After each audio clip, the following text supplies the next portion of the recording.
श्री स्वामी समर्थ. जय जय स्वामी समर्थ.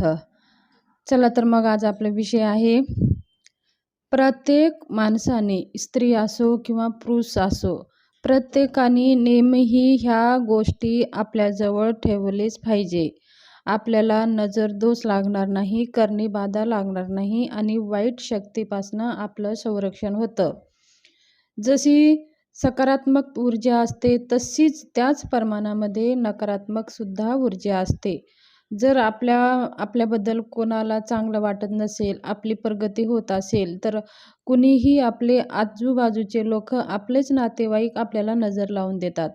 किती ह्यांचं चांगलं चाललंय, किती ह्यांचं सुंदर चाललंय, ह्यांच्या जीवनामध्ये किती सुख आहे, असं जरी आपल्याला त्यांच्या मनामधून, भावनेतून जरी आपल्यावर त्यांनी जर असं केले, तर आपल्याला त्यांची टोक लागून जाते, त्यांची नजर आपल्यावर लागून जाते आणि हळूहळू आपलं सुख त्यांच्याकडे जायला लागतं. म्हणून आपण जर चांगलं असाल तर जास्त कुणाशी शेअर करू नये. ते आपण चांगल्या गोष्टी लपूनच ठेवाव्या.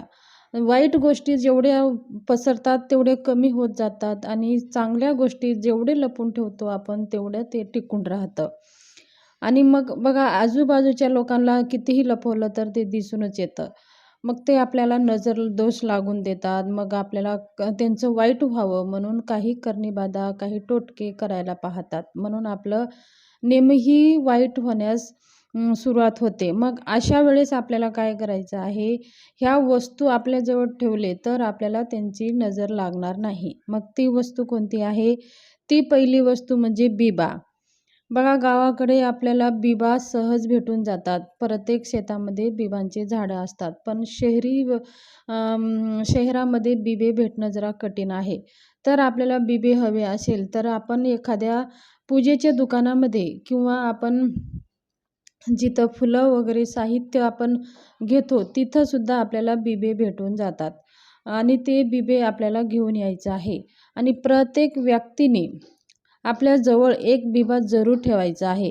त्या बिब्याबरोबरच आपल्याला थोडीशी पिवळी मोहरी ठेवायची आहे आणि एका लाल कपड्यामध्ये बांधून ते आपल्या खिशामध्ये, पर्समध्ये नेहमीही ठेवायची आहे.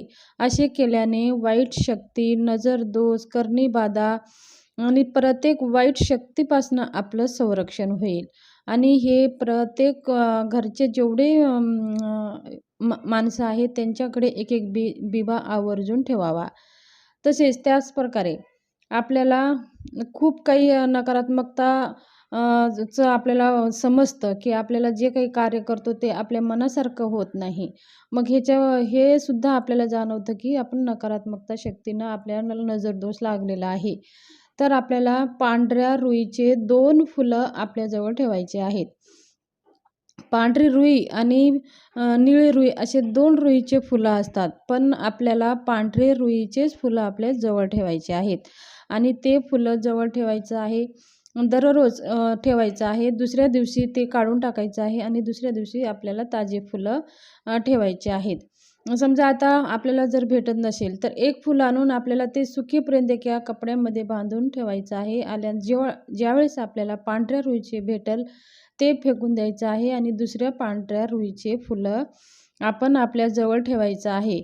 आणि तुम्ही कोणत्या चांगल्या कामासाठी जात असाल तर आवर्जून 2 पांढऱ्या रुईचे फुलं आपल्यासोबत घेऊन जावा. तुमचे सगळे काम तुमच्या मनासारखं होईल आणि प्रत्येक वाईट शक्तीपासून तुमचं संरक्षण होईल आणि तुमचं सगळे कार्य पूर्ण होईल.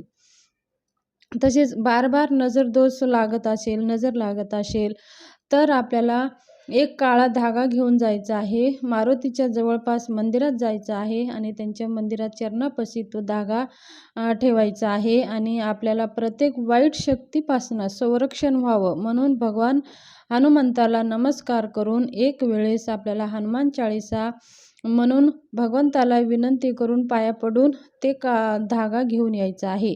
आणि ते धागा महिलांनी डाव्या पायाला बांधायचा आहे, पुरुषांनी उजव्या पायाला किंवा उजव्या हाताला बांधायचा आहे. असे केल्याने सुद्धा आपल्याला प्रत्येक वाईट शक्तीपासनं, नजर दोषापासनं, करणी बाधापासनं आपल्याला संरक्षण भेटेल.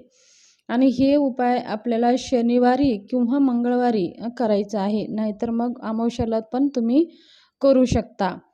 तर हे तुम्ही तुमच्या प्रत्येक वाईट शक्तीपासून संरक्षण करण्यासाठी एक महत्त्वाचं कवच हे बनून जातं. प्रत्येक वाईट शक्ती, नजर दोषापासून तुमचं संरक्षण कवच होऊन तुमचं सगळं काही संरक्षण होतं आणि तुम्ही सुखी जीवन जगायला सुरुवात करता. तर ही माहिती तुमच्याशी शेअर करायची होती. माझी माहिती कशी वाटली? जर माझी माहिती आवडली असेल तर शेअर करा, सबस्क्राईब जरूर करा आणि हा व्हिडिओ जास्तीत जास्त लोकांमध्ये तुमच्या फॅमिली ग्रुपमध्ये हा व्हिडिओ शेअर करा. धन्यवाद. शुभ दिवस जाओ. श्री स्वामी समर्थ.